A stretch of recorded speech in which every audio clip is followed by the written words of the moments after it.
مثال 3 فريم عليه 2 هنج وواحدة فيكسد سبورت. أول حاجة بشوف عدد المعادلات وعدد المجاهيل. عندي في الفيكسد 3 مجاهيل وفي الهنج سبورت مجهولين، يعني عندي 5 معادلات و5 مجاهيل. قيمة الديستريبيوتد هنا 12 وقيمة الديستريبيوتد هنا 8. بعد كده ابتدي اشوف الاحمال عندي. لو جيت خدت المومنت هنا مش هيطلع لي نتائج، لو خدت المومنت من هنا مش هيطلع لي نتائج يمين او شمال. فالحل الوحيد ان اجي اخد المومنت داون عند الاي. هتطير الواي اي فيطلع لي قيمة الاكس اي. طلعت لي الاكس اي اجيب سميشن الاكس هيطلع لي الاكس بي. بعد كده هاخد الهنج اتش يمين هيطلع لي قيمة الواي اي. طلعت لي قيمة الواي هجيب سميشن الواي اجيب الواي بي. بعد كده هاخد الهنج شمال هجيب المومنت على البي بالارقام زي ما شفنا.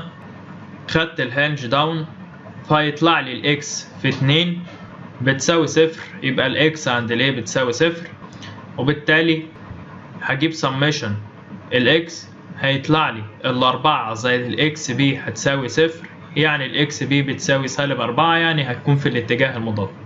بعد كده زي ما قلنا هاخد الهنج يمين للاتش عشان اجيب قيمة الواي اي. هيطلع لي 8 في المسافة بتاعتها 2 و4 في المسافة بتاعتها 6، والواي اي في المسافة بتاعته 4. هطلع قيمة الواي اي هتطلع ب10. طبعا هجيب سميشن الواي هطلع الواي بي. وبعد كده هاخد الهنج ليفت اجيب قيمة المومنت. لو عايز اعمل تشيك ممكن اخد الهنج اي شمال. مسألة رقم 4 فيها لينك ممبر وهنج وفيكسد سبورت. مبدئيا هشوف عدد المعادلات وعدد المجاهيل. 3 مجاهيل على الفيكسد ومجهولين على الهنج سبورت، يبقى 5 معادلات 5 مجاهيل. مبدئيا لو خدت المومنت عند الفيكسد هيطلع عندي مجهولين. لو خدتها عند الهنج اي شمال هيطلع لي مجهولين. ولو خدتها عند الواي الهنج اتش شمال هيطير عندي الواي اي ومش هيفضل غير الاكس اي. فهاخد الهنج داون للاتش هيطلع لي قيمة الاكس اي. بعد كده هجيب سميشن الاكس هيطلع لي قيمة الاكس بي. بعد كده هاخد الهنج اي شمال هيطلع لي قيمة الواي اي. بعد كده هجيب سميشن الواي هيطلع لي قيمة الواي بي. بعد كده هاخد الهنج يمين هيطلع لي قيمة المومنت بالارقام. الهنج شمال هطير الواي اي وهيفضل الاكس اي هضربها في المسافة بتاعتها 3 يبقى 3 اكس اي، وهيكون عندي 4 في 3 يبقى تطلع قيمة الاكس اي ب-4. لو خدت سميشن الاكس هتطلع عندي برضو الاكس ب4 الاتجاه الصحيح. بعد كده هاخد الهنج شمال هيطلع لي قيمة الواي اي اجيب سميشن الواي هيطلع لي قيمة الواي بي. وبعد كده هاخد الهنج يمين زي ما اتفقنا. المسألة الفكرة هنا ان في لينك ممبر، واللينك ممبر علشان اجيب الانترنال فورس عليه بفصل القوة. انا طبعا ساعة ما بفصل باخد الاتجاه الاسهل للحل وبشوف عليه قيمة الفورس. فانا بالنسبة لي الاسهل للحل اللي هو الجزء اللي تحت ده. فعلشان كده هتكون الفورس في اتجاه مايل. طبعا هتعامل معاه مع فيثاغورس عادي. القاعدة 3 و3 يبقى الزاوية 45. يبقى هحلل القوتين بتوع الاكس. ممكن اخد سميشن الاكس والاف بالنسبة لي الجذر 2 اف هتساوي 4، وممكن اخد سميشن الواي يبقى برضو الجذر 2 اف هتساوي 4، وفي النهاية تطلع قيمة الاف ب5.6. مسألة 5 فيها لينك ممبر فيها هنج فيها ديستريبيوت. مبدئيا عدد المعادلات 3 و2 5 بيساوي عدد المجاهيل. هبتدي اشوف ايه المعادلات اللي انا ممكن اخدها. لو المومنت عند الاي هيطلع عندي مجهولين اللي هما الواي بي والمومنت. لو خدت المومنت عند البي هيطلع عندي مجهولين اللي هي قيمة المومنت والواي اي. فالحل الوحيد اني ادور على اي هنج من الاتنين. هاخد الهنج اتش شمال، ودي الفكرة بتاعت المسألة. ساعة ما باخد الهنج شمال انا باخد كل الجزئية اللي فوق، مش باخد المنطقة الهنج بس، باخد كل الهنج اللي موجود زي الحل ده، ونتيجة كده بيطلع لي قيمة للإكس A للإكس A والواي A. وبعد كده باخد الهنج C شمال، فبيطلع لي برضو معادلة فيها قيمة للإكس A والواي A. أحل المعادلتين فهطلع قيمة الإكس A والواي A، وبالتالي بمعادلات السميشن الإكس هجيب الإكس B، وسميشن الواي هجيب الواي B. بعد كده سميشن الهنج داون هقدر اجيب قيمة المومنت. اللينك ممبر طبعا انا هفصل وهاخد الاتجاه الاسهل، هيطلع لي قيمة الفوق افقية، هاخد سميشن الواي. طبعا الواي بتاعتي طلعتها بقيمة 29 ونازل 4 ونازل 6، يبقى انا القيمة بتاعتي 29 ناقص 6 هتدينا 36 بالسالب. يبقى الاتجاه بتاعي هيكون كومبريشن اللي هو ضغط على اللينك ممبر. وطبعا انا ممكن افصل اللينك ممبر اساسا من بداية المسألة وابتدي اتعامل مع المسألة على انها جزئين، اجيب قيمة الفورس الاول وبعد كده ادخله على المسألة عادي جدا. ففي المسألة هنا انا لو خدت المومنت عند الواي اي هقدر اجيب قيمة الار، سميشن الاكس هيطلع لي قيمة الاكس اي، ولو جبت سميشن الواي هيطلع لي قيمة الواي اي. بالطريقة دي هنزل قيمة الار على الجزء اللي فاضل من الرياكشنز بتاعتي. الاكس بي مفيش اي قوة افقية يبقى الاكس بي بصفر. لو اخدت سميشن الواي يبقى الواي هتطلع لي بال23 واي بي، ولو خدت الهنج سي داون هيطلع لي قيمة الام بي. مسألة 6 الجوينت. خدنا المسائل اللي من النوع ده في الرياكشن. اولا هحدد عدد المعادلات وعدد المجاهيل. اتفقنا قبل كده ان اللينك ممبر كل القوة اللي بتكون عليه بتكون قوة في اتجاه، يعني لو عندي ممبر بالشكل وعليه قوة ما ينفعش اتعامل معاه على انه لينك ممبر. فهنشوف عدد المعادلات وعدد المجاهيل. عندي 2 فيكسد، 2 هنجد سبورت و2 هنجد سبورت وواحدة على اللينك ممبر، يبقى عندي 5 معادلات ب5 مجاهيل. حددت القوة، بعد كده ابتدي اجيب الزوايا واشوف المثلثات. طلعت لي الساين ب8/10 والكوزاين ب4/10. هبتدي اشوف القوة اللي انا اقدر اجيبها. الحل في الطريقة العادية اللي بيكون اسهل لكتير من الناس اني امد لينك ممبر اولاني ولينك ممبر تاني، والناس بتتجاهل دايما اللود اللي موجود على الممبر دي، فده كده ما ينفعش لينك ممبر وما اقدرش اخد امد اللينكين بنفس الاستطالة. علشان كده الحل الوحيد ان اتعامل مع الهنج. فانا لو خدت مثلا المومنت هنا هيكون عندي 3 قوة مش موجودة، لو خدت المومنت هنا هيكون عندي نفس الكلام 3 قوة مش موجودة. لو خدت الهنج يمين هيكون عندي اجزاء كتير مش موجودة، 3 قوة مش موجودة. لو خدت الهنج شمال للاتش هطير عندي الاكس بي ومش هيفضل غير الواي اي، هاخد قيمة الواي اي. بعد كده ابتدي اخد الهنج شمال. بالطريقة دي هقدر اطلع قيمة الرياكشن الاولاني، لان الرياكشن قيمته واحدة بس بغير في الزوايا.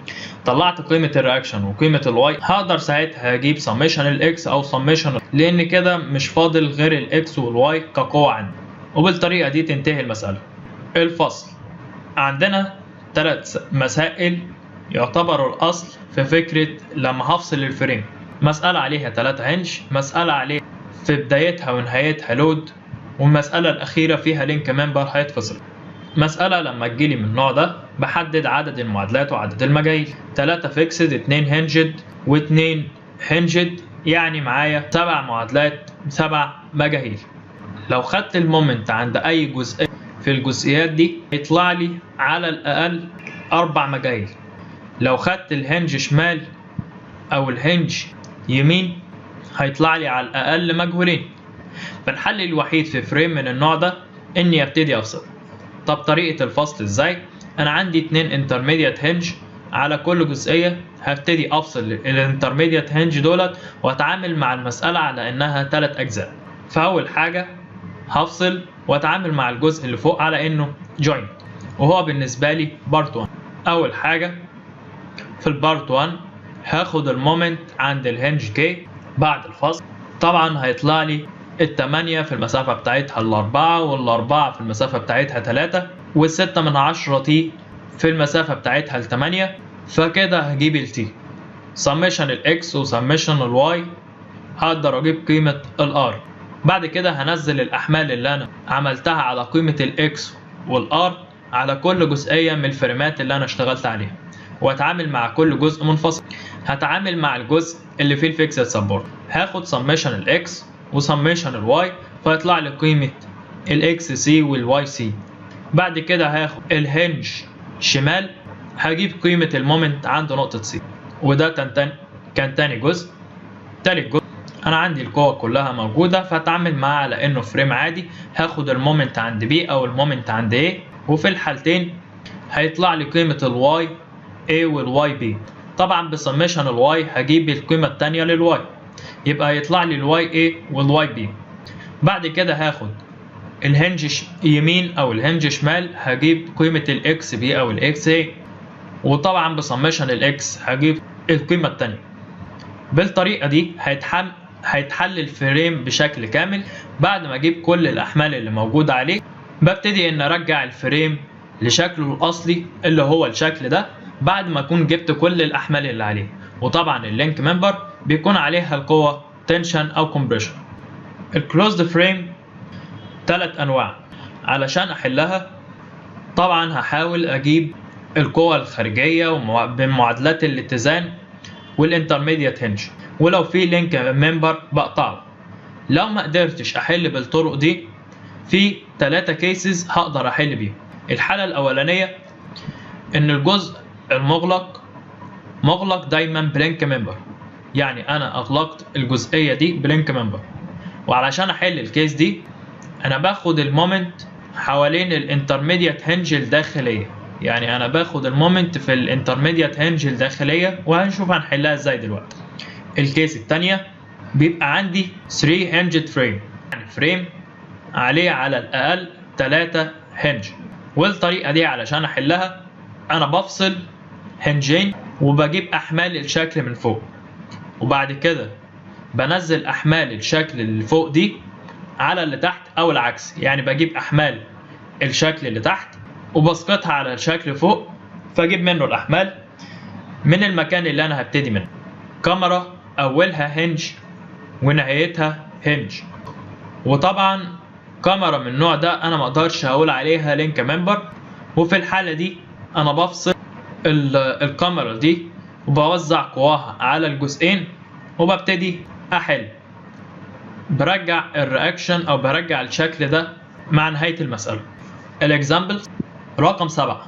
مبدئيا اول ما بشوف المسألة بشوف عدد المعادلات وعدد المجاهيل، بيطلع عندي 2 هنجد و2 هنجد، 4 معادلات و4 مجاهيل. لو جيت احلهم على الشكل ده مش هقدر اطلع اي نتيجة. لو خدت المومنت عند البي هيطلع لي مجهولين، ولو خدت المومنت عند الاي هيطلع لي مجهولين. فالحل الوحيد ان اشوف الشكل هلاقيه 3 هنجد. فالحل الوحيد ان افصل من عند الهنج دي والهنج سي، وهيكون الشكل بالمنظر ده. طبعا هعمل المعادلات بتاعتي واخد سميشن المومنت عند السي، فيطلع لي قيمة الار. بعد كده في سميشن الاكس وسميشن الواي هيطلع لي الاكس سي والواي سي. اخد القوة اللي انا اشتغلت عليها دي واسقطها على الشكل اللي تحت، وبعد كده هتعامل مع الاجزاء اللي انا اسقطت عليها دي على انها جوينت، واجمع كل القوى اللي حواليها بالشكل ده. بعد كده اشوف المعادلة من اول وجديد انا معايا ايه. لو خدت الهنج عند الاتش شمال هطير الاكس بي وهقدر اطلع قيمة الواي بي. ولو خدت الهنج عند النقطة سي من الجزء ده داون هيطلع لي قيمة الواي اي. او ممكن بطريقة اسهل هاخد سميشن الواي هيطلع لي قيمة الواي اي، واخد الهنج داون من عند الدي هيطلع لي قيمة الاكس اي، سميشن الاكس هيطلع لي قيمة. المسألة نفس الكلام 3 هنجد سبورت. لو شفت عدد المعادلات وعدد المجاهيل هلاقي الفيكسد 3، الهنجد 2، 5 معادلات و5 مجاهيل. لو خدت المومنت هيطلع لي مجهولين على الأقل، مش هقدر أحل. اللينك ممبر اللي هنا ما عليهوش قوة ممكن أفصلها، فده لينك ممبر بالنسبة لي مش بيم، عليه internal force. فالحل الوحيد إن أفصل الشكلين عن بعض، وهيكون الفصل على الشكل ده. مسألة بالشكل ده علشان أحلها، لو جيت آخد المومنت عند الهنج E هيطلع مجهولين، لو جيت اخد عند الهنج C هيطلع مجهولين. فالحل الوحيد ان اخد عند الهنج D. لو خدت عند الهنج D هطري الاكس عند الاي وهيطلع لي قيمة الواي اي، هاخد سميشن الواي هيطلع لي قيمة الواي سي. بعد كده هاخد الهنج ليفت هيطلع لي قيمة الاكس سي، وسميشن الاكس هيطلع لي قيمة الاكس اي. يبقى انا كده جبت كل الرياكشن اللي موجودة على الشكل. هسقط كل الأحمال اللي أنا جبتها دي على المنشأ، وأتعامل مع الهنجات الجديدة على إنها جوينت، وهجمع القوة في اتجاه، وابتدي أشوف المسألة من الأول.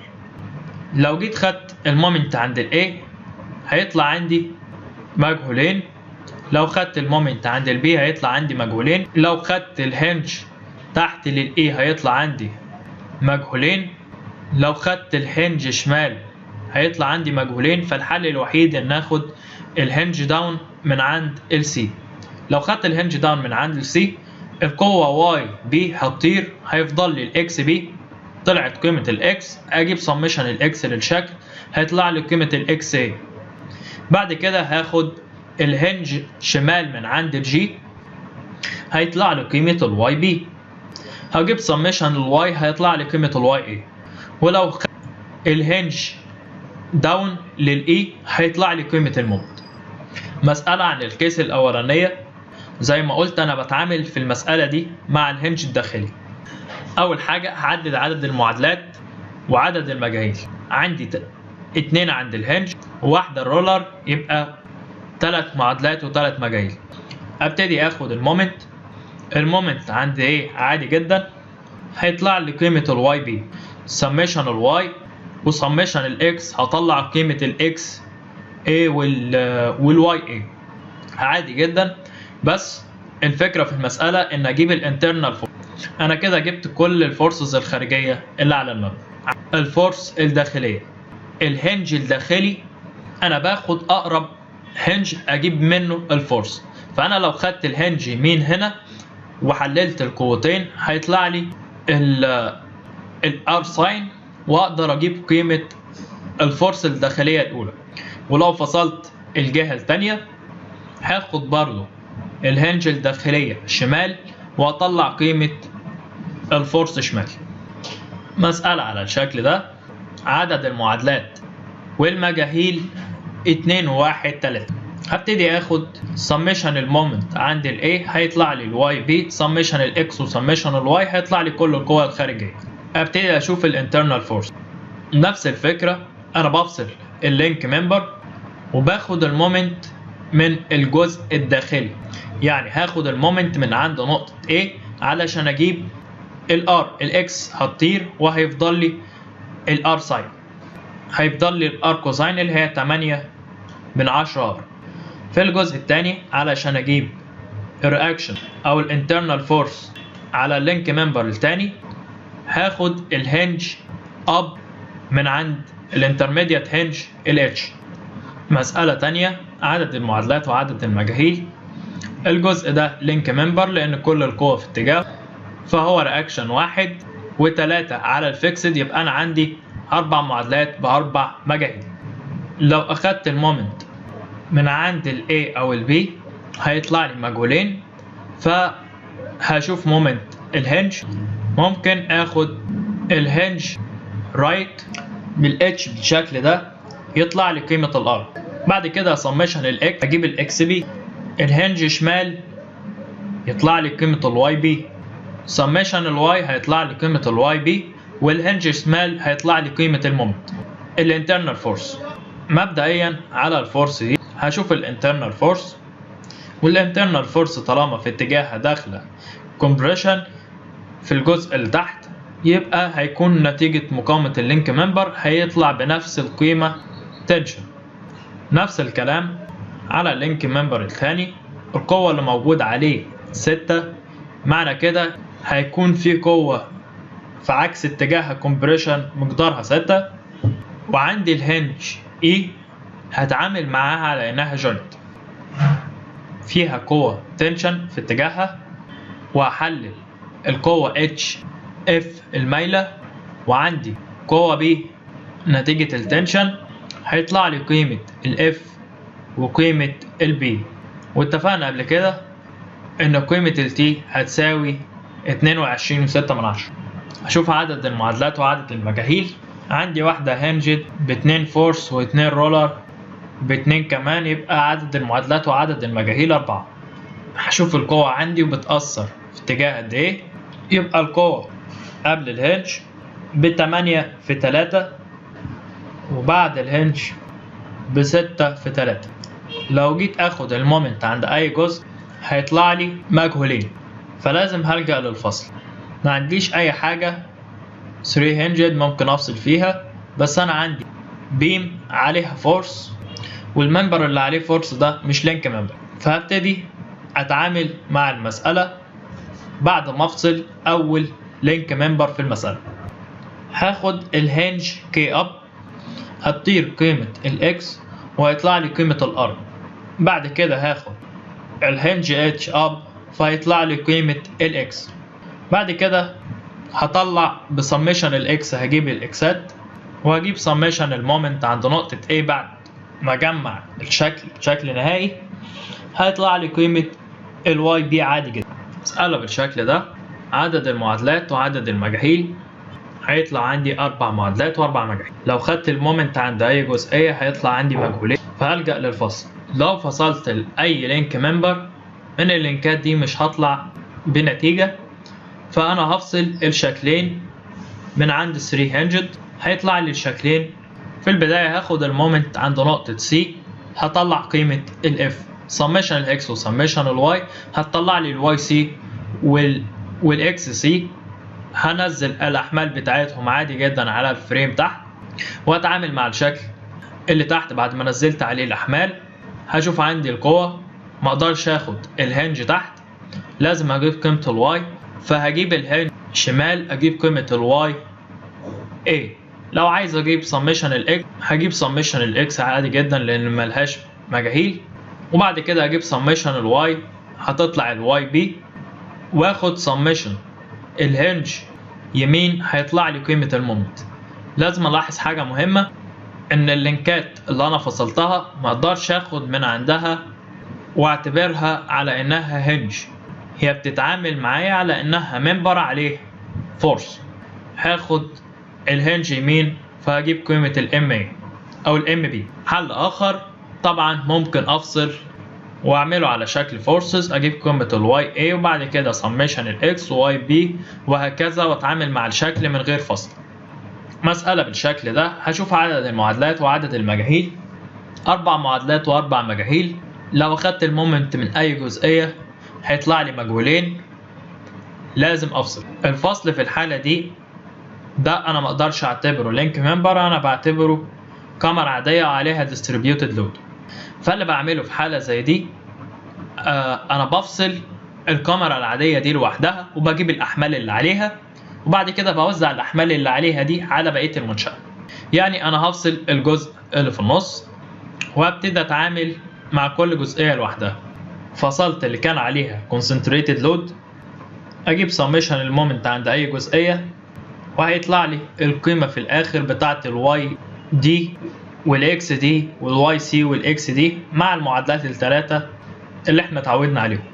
نفس الشكل كده ممكن على distributed load دي اخد summation المومنت عند الام مثلا، هيطلع لي قيمة ال 18 وبمعادلات الاكس والواي هجيب قيمة الاكس والواي، وبعد كده هنزل الاحمال بتاعتهم على بقية الفريم. اشوف عدد القوى اللي عندي، هاخد الهنج داون هيطلع لي قيمة الاكس بي، او اخد سميشن الاكس وسميشن الواي وسميشن الاكس وسميشن الواي هيطلع لي قيم الفريم في النهاية. وده كده الشكل النهائي للحل. كده انا خلصت. شكرا.